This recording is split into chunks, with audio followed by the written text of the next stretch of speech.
Welcome to another episode of Beyond the Mortgage. I'm your host, Tracy Valko, and I'm so excited for today's guest, my friend, Syd Vanderpool. He is a former #1 world-ranked boxing athlete. He is the founder of SidFit Health Club and an elite coach. He has over 17 years of experience coaching elite athletes, executives, and everyday champions. He also has a unique way of coaching. He brings the element of mindset, movement, and fitness. And his mission is simple. He wants to strengthen our community and make people better through fitness and boxing. Let's dive in to Syd's journey.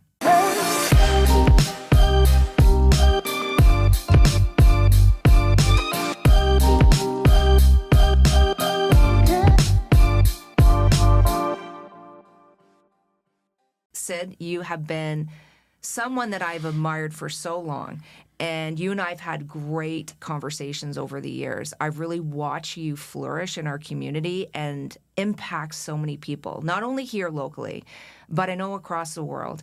I'm excited to have you here. I know I've given a big bio on what you do and all that you're about, but today I really want to hear it in your words. So thank you so much for taking the time, because I know you just flew in a little while ago and you had a very busy schedule. So thank you for coming on the show today.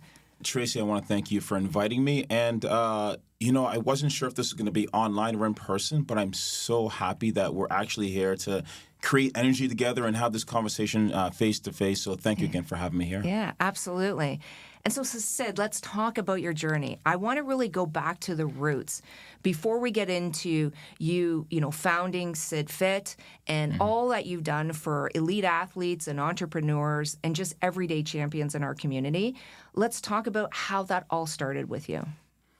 So my journey started with my dad. So my dad, he was a marathon runner in Trinidad. He moved here to start in the tobacco fields. And then when he was here, he was like, I think I want to start lifting weights. He started lifting weights. And then when my older brothers, I have 4 older brothers, we were all, just young. And one of my brothers was getting bullied at school. And my dad was like, okay, I think I need to teach them, how to defend themselves. So he started teaching us boxing and became our first boxing coach.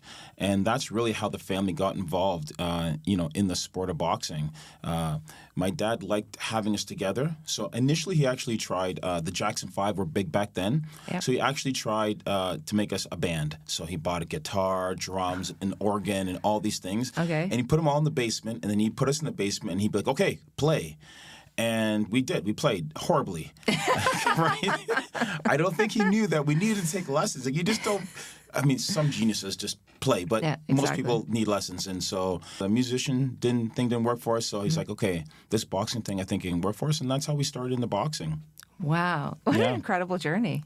Yeah, that was the start of it. And, so along the way, I was just in awe of my brothers. I would just, he bought a van and he renovated the van and he'd just take us around to different cities like Drumbo and Woodstock and Brantford. We got to see all these little cities in Ontario when we go there for fights. One night there was this fight in Toronto.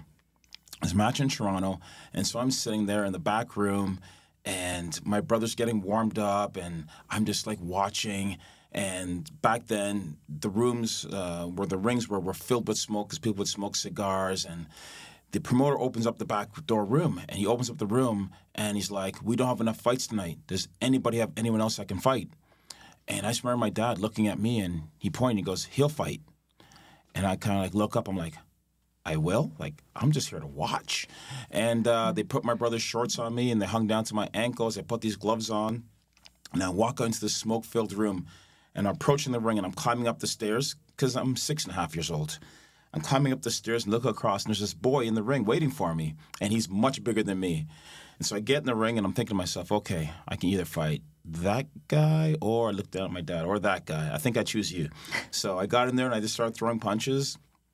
And I won my first fight at 6.5 years old. And wow. Yeah, my dad bought me a plaque. It hangs on my wall. Syd Vanderpool won his first fight at 6.5 years old. And he bought me a special trophy. And it actually now, looking back in retrospect, it taught me a very important lesson. because I don't ever remember training for my first fight. I don't remember being in the gym and training, but I guess because I was watching my brothers and I was in the environment and watching, because my oldest brother is a southpaw, Felix, and I'm not a southpaw, but I box as a southpaw. So I must have been watching him and emulating what he was doing. And my dad watched me, and he knew I was ready to step in the ring before I knew I was even ready. So sometimes in life, people know that you're ready for something before you even know it, and they give you an opportunity, and you just take it. That's amazing. Yeah. And I think, like you said, like you've got that plaque. It reminds you of like the foundational core of how you started. So let's now go to today's environment and where you're at now. Let's talk about your boxing facility, SidFit. How did that come about? So after I retired from professional boxing, 13 years as a professional, and, I was ranked number 1 in the world, and I was like, okay, what am I going to do now? And I was like, well, my greatest sphere of knowledge is in fitness and health, and I really like people, so I'm like, well, maybe I'll try and be a boxing coach or open a facility. But I knew I couldn't just do it. If I wasn't going to be a boxer, I was going to go to school. I was going to go to university for business. So I was like, okay, I don't think you can just start a business. I think you need to learn a few things. So I remember looking in the newspaper at the time, and there was someone that was looking for a boxing coordinator, and they were paying $17.50 an hour. And I was like, well, I could go and learn how to run a gym for $17.50 an hour. That's way better than paying to go to school. I'm going to get paid to go to school. So that's what I did. I went to a facility in Guelph, and I learned and I served, and I got behind the books. And these guys were great with numbers. That was the major thing I learned, numbers. You got to respect numbers. And I learned for a year, and I served them well. And then after a year, I was like, okay, I think I'm ready to open SidFit, and that's what I did. Wow. And how long has it been now? This is year 18. Wow. Yeah, this is year Incredible. 18. Yeah, no, it's been good. You talked about being world-ranked professional boxer. Tell me that journey and how that felt like to be at that point where you're ranked number 1 in the world. Like, what was that transition to be able to be at that point for you? Yeah, so again, I turned pro at 19. Okay. And when I was 19, I thought, okay, what I can do is I'll win the world title in 4 years. I'll defend it a couple times, and I'll retire by the time I'm 25. And I'm going to buy a yacht, and I'm going to sail on this yacht with a whole bunch of women and drink champagne. I was 19. MTV was big back then. Absolutely. Yeah, I remember that. Right? Yes, You it remember was. that, Yeah, right? I do. Yes, I do. Right? Popping bottles in the middle of the ocean. Yeah, that was going to be me at 25. And so that's where I started, and it took me 9 years to get to my first world title shot. So, and I learned, be firm on the goal and be flexible on the plan. Because I still had the goal, but the plan was going left and right, and because, you have management and things that you didn't know you'd have to contend with. Yeah. You learn that, hey, this is the real world, and this is how it operates, and you need to operate within it. And so it was a long journey to get to that point. And most of my boxing was done in the United States, because that's where boxing was the biggest, and that's where I knew I needed to go. So, I left Kitchener at the age of 19 and went to a place called Brockton, Massachusetts. My idol in boxing at the time was Marvelous Marvin Hagler, and he was a southpaw, and he was just so focused. He was always showed up in shape, and he was my idol. So I was like, wherever he boxed, that's where I wanted to go. And so that's why I ended up in Brockton, Massachusetts. And at that time, Brockton, Massachusetts, they were accepting welfare cases from any other state. So you could just ship your welfare cases to Brockton, Massachusetts, and they would take them. So usually we have a high propensity of people on welfare. You also have high crime. So I'm coming from Kitchener, Ontario, to Brockton, Massachusetts. I didn't know anybody. I just got dropped off. My brother dropped me off, gave me his credit card, said, use this only in emergency, and good luck, kid. And that's where I was, in Brockton.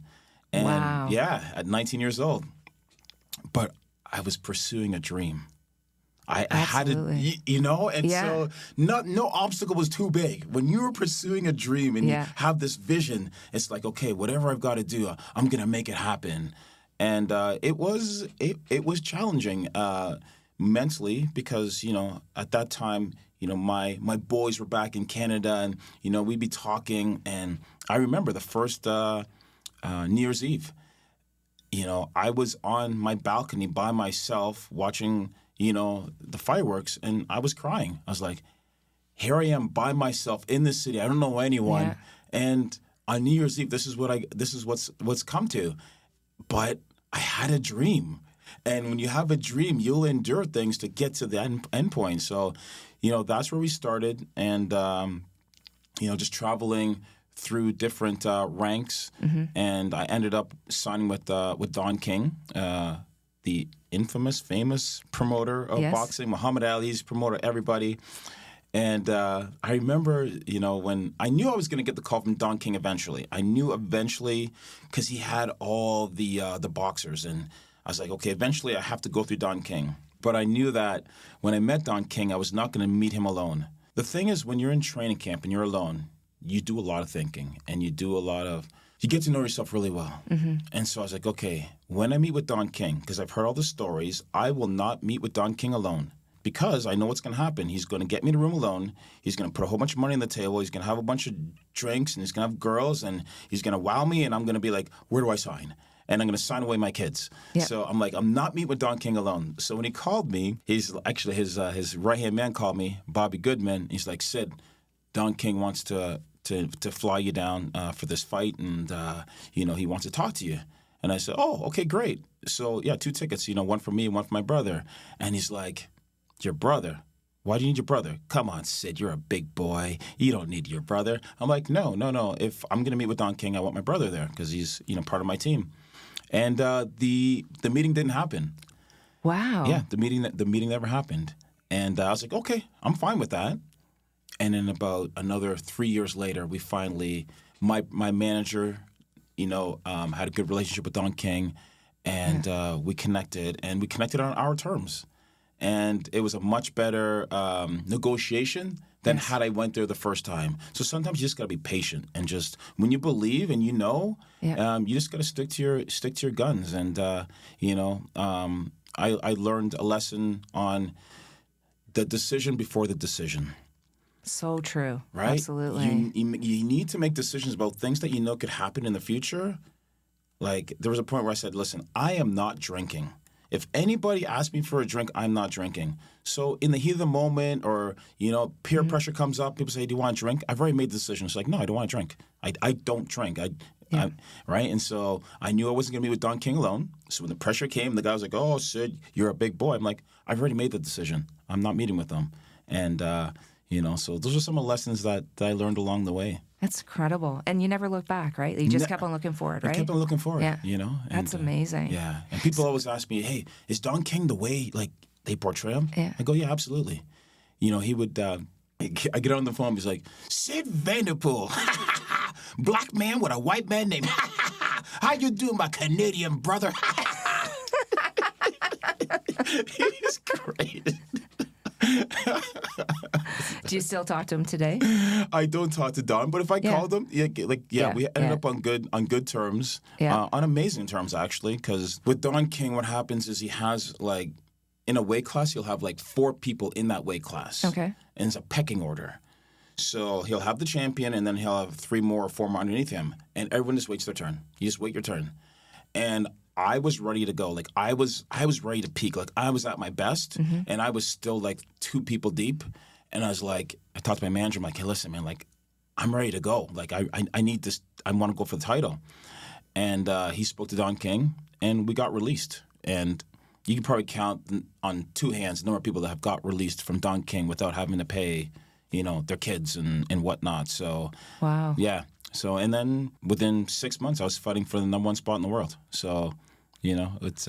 What an incredible journey. So much in between there that we need to dissect, right? I know I'm going to have you on again. But one thing I do want to clarify, because I think for a lot of listeners that aren't boxing experts, southpaw. Can you explain what that is? Yeah. So in the movies Rocky, if you notice Rocky's license plate, it says southpaw. It means left-handed. Oh, okay. Yeah, so left-handed. Okay. They call you a southpaw if you're left-handed. If you're right-handed, they call you orthodox or conventional. Okay. So I am right-handed, but I box as a southpaw. Okay. Yeah. Amazing. I think for me, what's incredible is you made some really smart decisions during that whole process of developing yourself and being that best version. Is there times where you didn't make right decisions, or did you, like, how did you keep your mindset so laser focused on your goal? Because a lot of people struggle with that, right, when they're going through this. Yeah, I guess I've always been interested in the mind, and it was called like self-help or personal development. I've always been interested in that. I mean, I used to watch Dr. Phil, I used to watch Oprah, and I just watched people and the way they navigated life, and it was very interesting to me. But I find people so fascinating and interesting, and the decisions we make. And I'm always like looking back at myself and self-reflecting and being like, okay, could I have done it differently? And so having that self-awareness was something that I kind of got grounded in very early on, and that's just really served me well in making decisions. And even if I make not the best decision, I still believe that I can make something good come of that, right? And even in business, sometimes we'll drop the ball, and I will turn that around and make that a good outcome. It's only a bad outcome when you give up. So I'm like, okay, don't give up. Like, you can still make that a good outcome out of something that a bad incident or something that happened. So I'm always looking for, like, how can we make this right? How can we make this better? Let's leave it better than we found it. It's always like that saying, right? Fall forward. Yeah, fall forward. Right. Absolutely. Yeah. And opportunity in everything, right? There's always a lesson and opportunity. Is there a lesson that you feel that is profound for you in your journey when you were a boxer? Yeah, I do. Like, I think about, it was a very, very hard decision, and it's probably a decision that many people don't know, but I know it, and it's a core value for me, I realized. So there was a time when my trainer, John Davenport, he was my second professional coach. And John Davenport was a very militant man. He did 3 tours of Vietnam, and the second 2 were voluntary. And he was in the Marines, the recon. So the recon are the first people in. You got war, send in the recon, the Marines. And so, those people they're very brave, they're disciplined. And so he was my coach. And he taught me what being a professional was all about. Like, you don't forget your hand wraps. You don't show up late. So up until that point, I was an amateur fighting in the pros. And he taught me what being a professional really is. He's like, Syd, do you think that a plumber shows up without his tools? And he was very disciplined about everything he did. There was this point where he had brought some people in to take a look at me because maybe my career had stalled a little bit. And he's like, to get to the next level, we need to find some new people. And these guys came in and from New York, and they had a lot of money. And they came to me, and they came to my room, and they're like, hey, Syd, we like it. We like you. We know we can make you a world champion. So we're going to move you to New York. We're going to pay you more than you're getting paid right now. We're going to make sure your minimums are really good. And we're going to get you the world title. And we can do this because we have the connections. And they said, but John can't come. Your coach can't come. We'll find you a new coach. And I'm like, well, no, I'm not going without my coach. Like, this is the guy that brought you here. This is the guy that's brought me to where I'm at. I'm not doing it. And it ended up that we never did the deal. And could that deal have been more beneficial for me and move me along quicker? And probably. But at what cost? And, my loyalty to that man, John Davenport, he's no longer with us. That's root of who I am. And I think I can see it in you. And I think that I'm sure he leveled up his respect with you and your bond that you had with him, right? Absolutely. Yeah, absolutely. So let's talk about you today. That transition of, when you ended, because again, having a professional athlete career is only for a period of time. And it goes like that. Right? It goes like that. And when I've seen people go through it, sometimes they transition really well through it, and some not so much. Either they don't have the support, or they haven't that mindset of being able to say, okay, what's next in my career? This wasn't all of who I am. It seems to either impact people negatively or in a positive way. How did you work through that transition? It wasn't that hard because I knew I could do other things other than boxing. I competed in the sport. I was good at it, but I knew I had many other talents and skills. And besides, halfway through my boxing career, I was like, if I got to fall back on something, what's it going to be? So I went and got my DZ driver's license so I could be a truck driver. No, I always had other things going on. So I knew that, I was just talking to one of my athletes about this, like, on the weekend, because he was very stressed about this tournament and coming up. And I was like, well, where's the stress coming from? Well, what if I lose? And I'm like, okay, so what if you lose, right? Like, don't place your value in what it is you're doing, because if you do that, then what happens is if you're doing well, you feel good. If you're not doing well, and when it goes, because it's not going to be there forever, now what? You're looking to find yourself. Like, your value is not in what you do, right? Your value is in who you are. This is just, something that you're participating in. So separate yourself from that. And he got it. And he's a young man. He's only like 24 years old. He's a young man. And he got it. And he had a great tournament. He ended up winning a silver medal. Amazing. And he then shared that same story with a 17-year-old.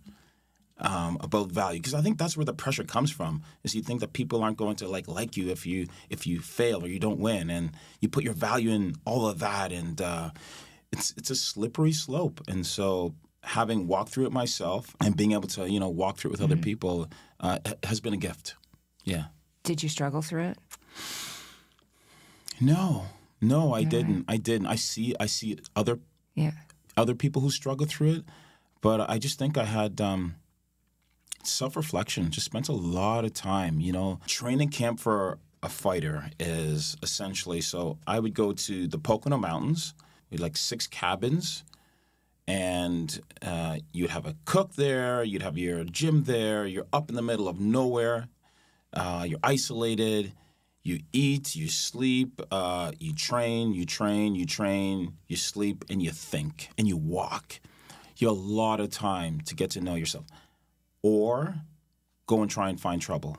And so, I'd watch some of the other fighters go and find trouble. They'd hitchhike somewhere, go and find trouble and whatnot. But me, I was just like, I'm not going to do that. I'm just going to sit here and just, talk to myself, get to know myself. And you're also, usually you're cutting weight, so you're coming down in weight. And if, in many different religions and practices, taking away food brings a certain sense of clarity. It does, yeah. Yeah. So I'm in that state. So I'm ready, I'm alone, and it was amazing. It was an amazing time of life for me to really get grounded. And I think that grounding probably helped you, like you said, through your transition and knowing you were ready, right? Yeah, absolutely. I knew. My last fight, I knew. My coach looked at me, he's like, my manager, he looked at me and goes, time to do something else. I go, yeah, it is. And off we went. So SidFit, you've got this amazing health club. How many members do you have, and how many athletes do you serve and support? Yeah. So we have a membership of 400. Okay, incredible. And that goes all the way from 6 years old up to...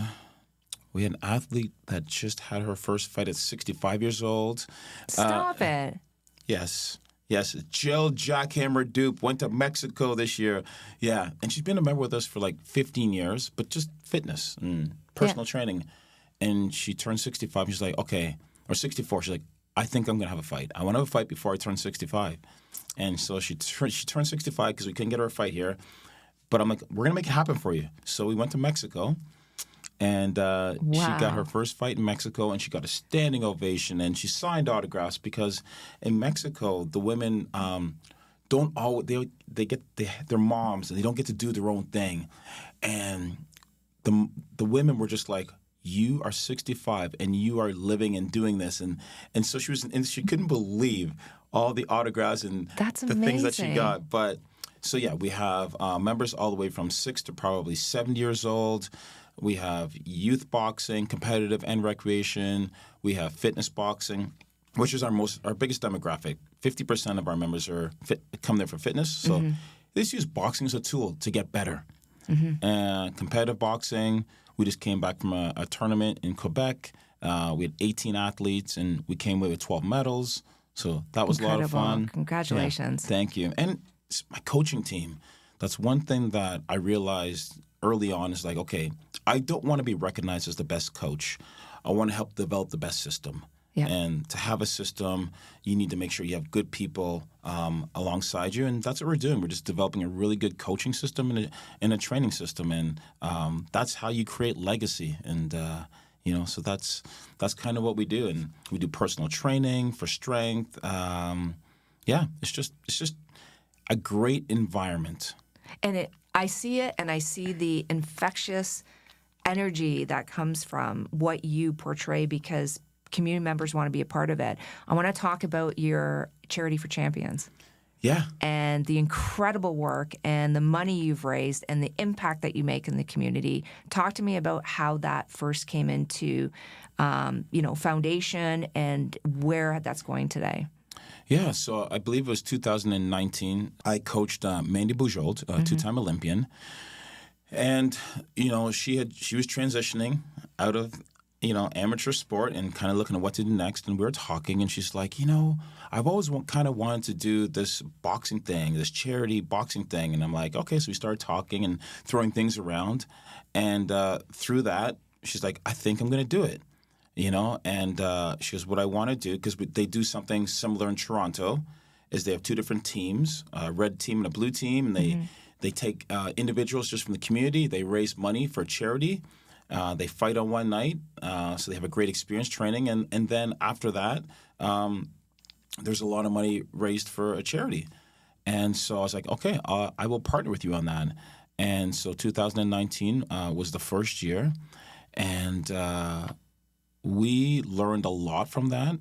And then we were ready. And then the pandemic hit. So we had to postpone the second one. And really what it is, what I found is people really enjoy the process. They learn when you say it's life-changing, it really is. Like so many of them come back and say, that was like, I've never experienced anything like that before in my life. And it's understandable to me because you're fighting yourself. Like the fear of the unknown. And these are like high, like corporate people who excel at everything they've put their hands to, it's just gold. And now you're coming into an area where you don't know, you have to be coached, and you look like you're like it's your first day, and I would assume that's got to be pretty challenging to an ego. 100%. Right? Yeah. So for them to even step up and want to do it, I'm just in awe. I always say to Mandy, did you tell them that they're going to get punched in the face? Like, did you tell them this? Did you tell them this? Because I don't know if they know. She's like, yeah, I did. Right? And, man, I'm amazed at how much money. So this year, I want to say $760,000. Incredible. Around there. Yeah. Yeah, just amazing. Unbelievable. And the community that comes out and supports, and it's just been, and it's a great experience for me. I love it.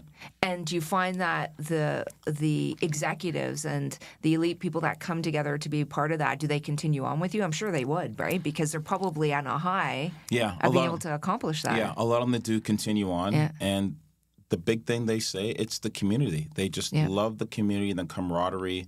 And when you go through something like that together as a team, because it's 13 weeks, there's a bond. Oh, for sure. There's a bond to the people that are on your team, and they just want to continue with it. So it's been a great experience. So when we talk about you coaching, and you coach, I know, professional athletes, and you've got entrepreneurs, and then we say this everyday champions. Yeah. I use that all the time. Where do you find there's a difference between how people's mindsets are when they're looking at fitness and boxing? Like, where do you think the challenges are as it's evolved over the years that you've been doing this? The challenges, I'm going to say the biggest challenge, just off the top of my head, is just that there's so much information.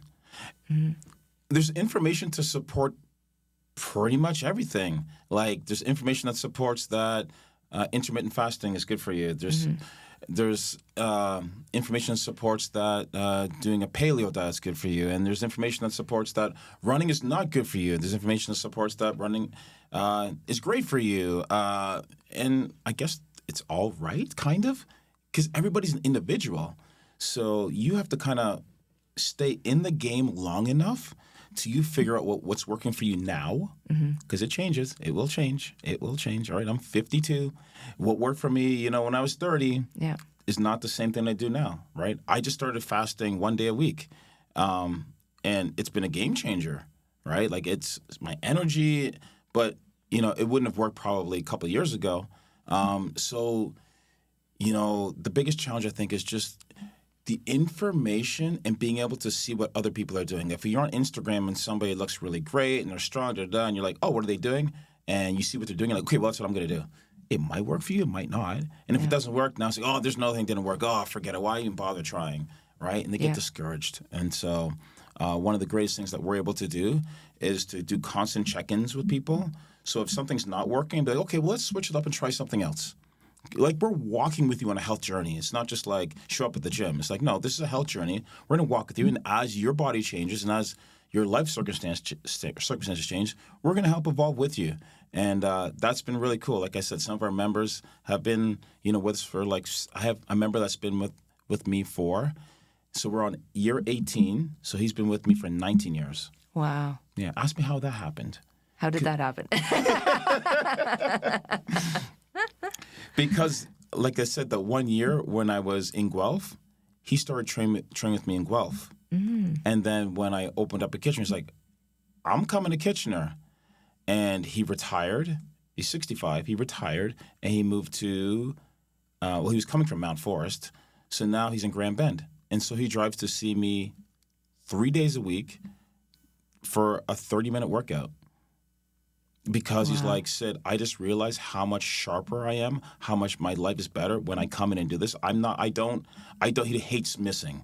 And so we've been doing this now for 19 years. That's amazing. Yeah. I can imagine the community that you developed just between yourself and some of your members too, right? Yeah. It's incredible. No, definitely. What's probably one of the biggest impactful stories that you have about a life transformation that you had with one of your members? Any of my members that become coaches, Amazing. right? There's so many of them. Like pretty much all of my coaches were once members, and they just got so inspired. They like being a part of what we did, that they just continued on. And so Sean's been a coach probably for not a year yet, and his transformation.